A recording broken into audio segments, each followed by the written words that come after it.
siapa di sini sebelum masuk Islam dulu berbangsa India? Okey, sudah masuk Islam masih lagi bangsa India. Bangsa tak tukar. Cuma kita tukar apa? Akidah kita, agama kita, agama Islam. Are we good? Okey. Yang keduanya, kita nak berdakwah dengan orang-orang India yang beragama Hindu khususnya. Kita kena ingat, bukan semua masyarakat India beragama Hindu. Ada juga masyarakat India yang beragama Sikh. Kalau Sikh ni, dia bangsa apa, kaum apa? Dia bukan Bengali. Bengali tu asal daripada Bengal. Bengal ni adalah bersempadan dengan Bangladesh. Okey, dia punya kaum dia Punjabi. Clear ke? Yang biasa pakai turban. Okey. Kemudian ada juga segelintir orang-orang India yang beragama Buddhis. Ada juga agama Bahai. Ada juga agama Kristian. Dan ada sebahagian yang sudah masuk Islam. Seperti sebahagian daripada anda yang hadir hari ini. Clear ke? Okey. Yang keduanya, kalau kita tengok orang-orang Hindu, saya nak fokus orang Hindu sekarang. Orang Hindu, kebiasaan, bukan semua tapi cara umumnya, very sensitif. Setuju atau tidak? Siapa dulu beragama Hindu? Dulu beragama Hindu. Setuju tak? Masa dulu agak sensitif. Okey, ini saya cakap jujur dan bukan saya nak mengkritik atau menghina siapa-siapa. Tapi saya nak cerita sesuatu ni dan kita kena ingat setiap benda berlaku ada angle positif, ada angle negatif. Kita fokus pada positif. Are we good?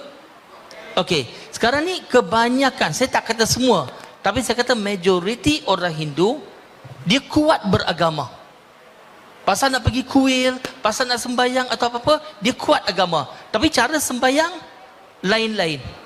Dia tak semestinya kena pergi kuil. Orang Hindu ni kalau sembahyang, dia biasa boleh sembahyang di rumah pun. Saya dulu kalau pergi ke kuil, setahun sekali. Setahun 2 kali. Tapi masa saya kecil dulu, setiap hari akan sembahyang. Sembahyang di mana? Di dalam rumah.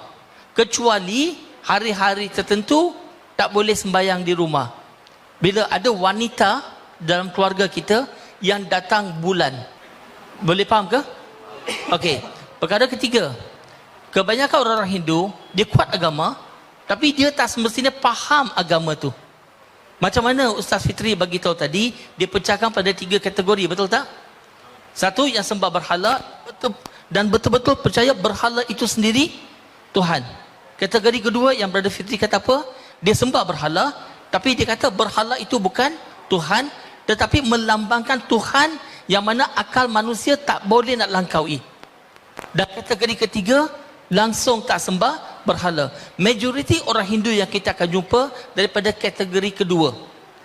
Dia sembahyang. Tapi apa yang dia sembahyang, apa yang dia baca, apa dia buat, kebiasaannya mereka tak berapa faham. Are we good? Okey. Tetapi bukan saya condemn. Hari ini ramai juga orang Islam yang solat. Betul? Tapi kita tanya dia, kalau kita tanya orang Islam sendiri, apa yang anda baca? Apa yang anda amal? Ramai juga akan jawab, tak tahu. Betul ke tak betul? So saya bukan nak menghina siapa-siapa. Saya cerita realiti yang berlaku. Okey. Dan sekarang ni bila kita berjumpa dengan orang-orang Hindu, kita nak berdakwah. Bila kita berdakwah, bukan bererti kita convert dia masuk Islam. Kita tak boleh nak convert orang lain. Surah Baqarah surah nombor 2 ayat nombor 272, Allah Subhanahu wa taala berfirman yang bermaksud, bukan kamu bertanggungjawab untuk beri hidayah. Allah yang beri hidayah pada siapa-siapa yang dihendakinya, betul tak? So bila kita berdakwah, bukan convert dia masuk Islam. Kita berdakwah menyampaikan maklumat, menyampaikan mesej apa itu Islam. Yang boleh convert hati seseorang hanya Allah. Of course, harapan kita harap dia memeluk agama Islam. Dan dalam kita berdakwah, tidak boleh langsung kita gunakan penipuan, tipu muslihat. Boleh faham ke? Ataupun kita bantu dia kebajikan, lepas tu kita trik dia untuk masuk Islam. Tak boleh. Dalam agama Islam, kita kena sampaikan mesej secara jelas dan dia terima insya-Allah. Okey, pendekatan kita nak berdakwah dengan orang-orang Hindu, dia emosi kan? Emosi tak semestinya negatif ya. So cara pendekatan yang terbaik bukan kita cakap macam akademik, tapi cara terbaik pada saya adalah kita berlaku baik dengan mereka, baik dengan orang-orang India ni. Patutnya bukan dengan orang India aja, kita kena baik dengan semua manusia. Setuju? Okey, kerana masa sangat-sangat terhad, saya bagi sedikit perbandingan agama. Orang Hindu majoritinya percaya kepada Trimurti. Apa tu Trimurti? Brahma, Vishnu, Shiva. Brahma adalah Tuhan yang mencipta seluruh alam. Vishnu adalah Tuhan yang mentadbir alam ini. Dan Shiva dikatakan sebagai yang akan memusnahkan alam ini. Are we good? Dalam agama Islam ada tak kepercayaan ini? Ada. Tapi dalam Islam macam ni. Allah yang mencipta seluruh alam. Allah yang mentadbir sekalian alam. Dan Allah juga yang akan memusnahkan seluruh alam pada hari kiamat. Betul ke tak betul? Setuju? So bagi orang Hindu, dia kata Tuhan pencipta Brahma. Brahma dalam bahasa Sanskrit artinya apa? Maha pencipta. Okay? The creator. Kalau saya translate Brahma dalam bahasa Arab, dia akan jadi Khaliq. Artinya maha pencipta. Kalau Vishnu dari segi Sanskrit artinya adalah yang maha mentadbir, the sustainer. Kalau saya translate Vishnu ke dalam bahasa Arab, artinya ialah Rabb. Boleh faham sekarang?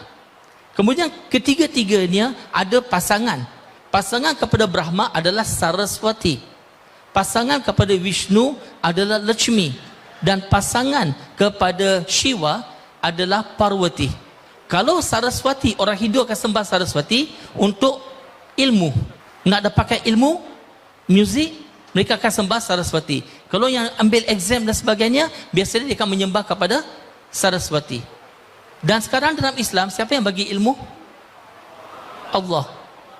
Kalau orang Hindu, kalau dia sembah Lakshmi adalah untuk kekayaan, rezeki. Dalam agama Islam, siapa yang bagi rezeki?